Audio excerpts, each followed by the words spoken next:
Machiegni kendo nyako Ramogi bang' wuok e yweyo wadhi nyime gi weche manyien. Jatend migao mar Pur Mithika Linturi otony e lweny mar temo gole oko e apisi kaluwore kod mibadhi ma itudego mar mbolea mabandia ma yande ne ochopo ne jopur. Linturi otony bang' jood bura abiriyo ma gin jokanyo mag komiti ma nyicha ne timo ne nonro puodho ne oler ka pamba kendo ok owinjo bed ni gole. Jakom komiti no Naomi Wako wacho ni jood bura 4 ne omako chung' ni Linturi owinjore owuog e apis.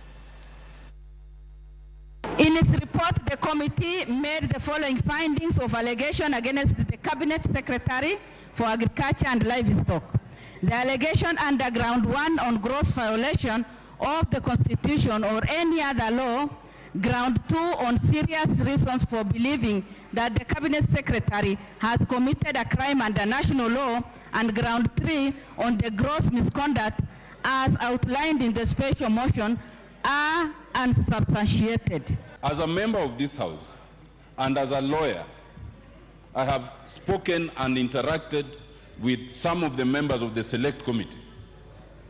And a disclosure has been made to me that questions and alleges impropriety and misconduct by some members of the committee. The committee, instead of carrying out investigation as was told by this House, the committee went and turned itself into a Supreme Court of Parliament of Kenya, presided over, Mr. Speaker, by the Lady Justice Naomi Wako. And Mr. Speaker, the rest of us became judges.